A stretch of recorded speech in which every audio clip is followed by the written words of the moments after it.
Et bonjour à tous et bienvenue dans cette vidéo. Aujourd'hui, on va faire un update lecture. Ça fait hyper longtemps qu'on n'en a pas fait. Donc techniquement, en janvier, vu que là, on est le 1er février quand je tourne, j'ai lu 8 livres. Donc me disant que peut-être donner l'avis de 8 livres en une seule vidéo, ça fait peut-être beaucoup. Je pense qu'on va le couper en deux. Donc dans cette première vidéo, vous allez avoir les 4 premières lectures et bah du coup les 4 autres dans une autre vidéo. Ça paraît totalement logique. Bref, on va commencer par la première lecture que de base je voulais pas vraiment compter dans 2024. Enfin, dans ma tête, je l'ai pas vraiment compté comme 2024, mais en soi, je l'ai fini en 2024, donc il serait peut-être sympathique de vous en parler maintenant. Voilà. Donc il s'agit de La passeuse de mots de Alric et Jennifer Twice, qui est édité chez Hachette. Oui, c'est ça. Je l'ai écouté en audiobook et c'est une lecture là où je vais être globalement mitigée. Pourquoi parce que de base, le postulat est sympa, est bien ficelé. Il y a plein de choses qui vont bien là où à un moment j'étais hypée. Par contre, j'ai eu une grosse pause et c'est là où moi je me remets en question et j'en ai déjà parlé je crois dans un vlog parce que y a des personnes qui m'ont répondu parce qu'à force moi j'oublie trop facilement ce que je dis dans les vidéos. à mon grand malheur à moi aussi, hein, vous inquiétez pas. Et donc, dans cette histoire, on va suivre Aria, qui est une jeune fille qui est passionnée de livres. Elle dévore chaque mot.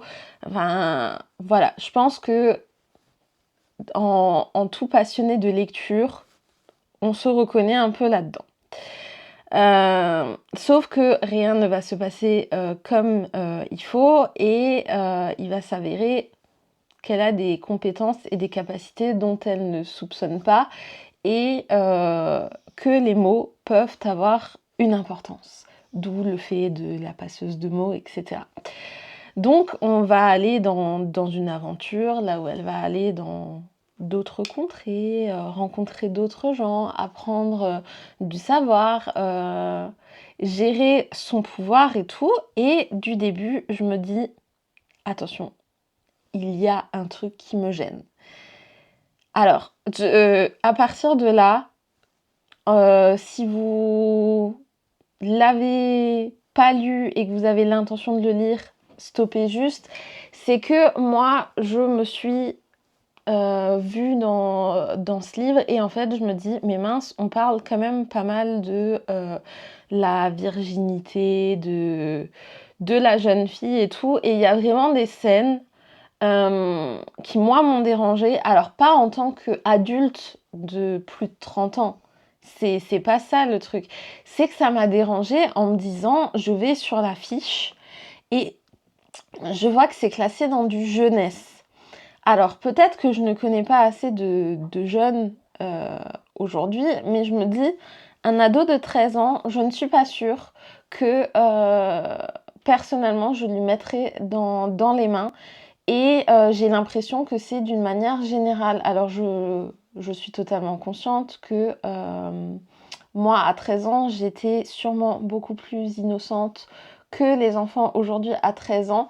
Mais je sais pas, j'ai beaucoup de mal avec ce concept-là. Ça aurait été en young adulte ou peu importe, je m'en fous. C'est juste que là c'est classé en jeunesse et que je commence sincèrement à en avoir marre parce que j'ai l'impression que je milite dans le vent. C'est vraiment une lecture qui de base avait tout et moi ça m'a vraiment gâché, mais juste parce qu'on me dit bah c'est du jeunesse, donc forcément moi je vais me poser des questions. Ensuite, passons sur autre chose, j'ai lu celui-ci qui est Dragalon 3. La revanche des dragons de Romuald Mall et celui-ci est en auto-édition. Donc je l'ai lu notamment, même si je l'avais déjà avant en livre parce que je l'avais pris suite à une campagne Ulule, mais je l'ai notamment lu très vite, on va dire ça comme ça, parce que j'ai fait une émission donc le 25 janvier avec Abby du portail de l'auto-édition et ben on sélectionne à chaque fois 2 livres, donc ça c'était l'un des 2 livres. Comment vous dire? Je ne sais pas comment vous en parler parce que c'est un tome 3 et que c'est compliqué. Sachez juste que si vous aimez les univers fantastiques avec plein de créatures diverses et variées, des caractères de personnages parfois loufoques, parfois... Enfin, voilà, si vous aimez la diversité des personnages, les histoires fantastiques, les multicréatures, allez-y, il est clairement fait pour vous. Il y a des petites références, enfin il y a plein de choses.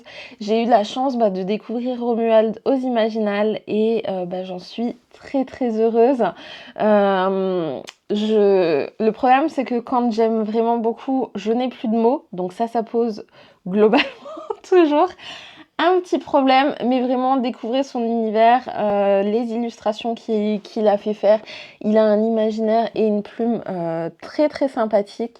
Donc à part vous inviter à vouloir le lire, ça va être difficile. Ensuite, je vais essayer de vous mettre la couverture quelque part. Également pour le live de l'auto-édition, j'ai lu Le Fléau d'Égypte, le tome 1, donc Le Fléau d'Égypte, de Pauline Melin, était également, je vais y arriver, en auto-édition. Là, on va suivre Isis, qu'on retrouve dans une morgue. Et elle ne se souvient absolument de rien. Et il s'avère qu'elle va passer 15 ans dans le brouillard à pas vraiment avoir de souvenirs qui vont lui revenir en tête jusqu'au jour là où on l'accueille dans une île là où elle va habiter bien évidemment. Et là, au fur et à mesure, il y a des petites choses qui lui reviennent. Elle va découvrir que peut-être que les gens qui sont autour d'elle, qui de base semblaient un peu venir du hasard, ne le sont peut-être pas. On va aller dans une genre de quête avec des mythes et des légendes égyptiennes, vu que ça s'appelle Le Fléau d'Égypte. J'ai beaucoup aimé découvrir ce roman. Alors, il y a quand même un fond de romance, hein, on va pas vous le cacher. Il y a donc une romance dans ce livre. Elle prend quand même de la place, mais c'est gérable à mon sens quand on n'est pas hyper fan de romance. Ça passe très très bien, enfin ça passe bien. En tout cas, moi, tout ce que j'ai aimé, c'est tout ce qui a à voir avec l'Égypte, parce que c'est vrai que de la mythologie grecque, j'en avais déjà plus vu. Tout ce qui est légende et mythes égyptiens, j'en ai pas tant vu que ça. Donc voilà. Donc l'autrice, à la fin, nous fait un petit récap de base de la mythologie égyptienne, des principes de base qu'elle a un peu revus, même tout au long du roman d'ailleurs, il y a des petites explications qui sont vraiment très très bien faites. Donc on s'attache beaucoup au personnage, on veut vraiment essayer de comprendre ce qui arrive à Isis, parce que vraiment il lui arrive plein de choses qu'on comprend pas forcément tout de suite au début et à la fin. L'autrice nous met le début de son tome 2 avec un autre personnage en avant, et moi elle m'a trop teasée. Et c'est vilain parce que son tome 2 sort en octobre-novembre 2024. Je l'ai lu en janvier. Imaginez le temps que je vais attendre. Moi, j'aime pas ça. Donc écoutez, voici pour celui-ci. Mais vraiment, c'était une très très bonne lecture. Là, de ce côté-là, je n'ai pas vraiment de soucis à me faire. Ensuite, en dernière lecture pour cet update du moins, C'est Kezia, le tome 2, qui est ici donc l'héritière des Sahel.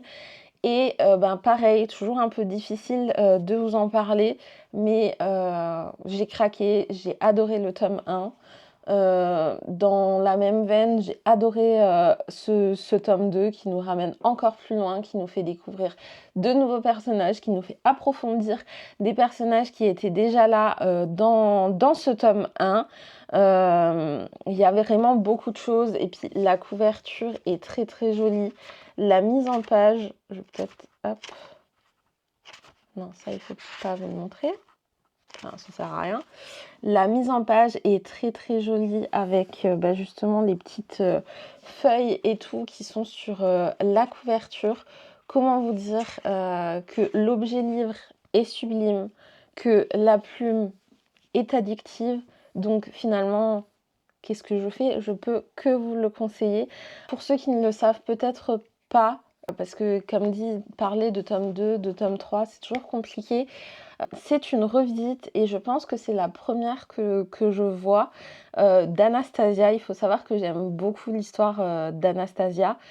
Donc là, c'était clairement l'occasion de le faire. J'ai beaucoup adoré. Il y a d'ailleurs sur ma chaîne YouTube, parce qu'on avait fait un live Twitch avec Maddy, il y a normalement le live avec Maddy, là où on parle du tome 1, si jamais vous avez envie de le découvrir.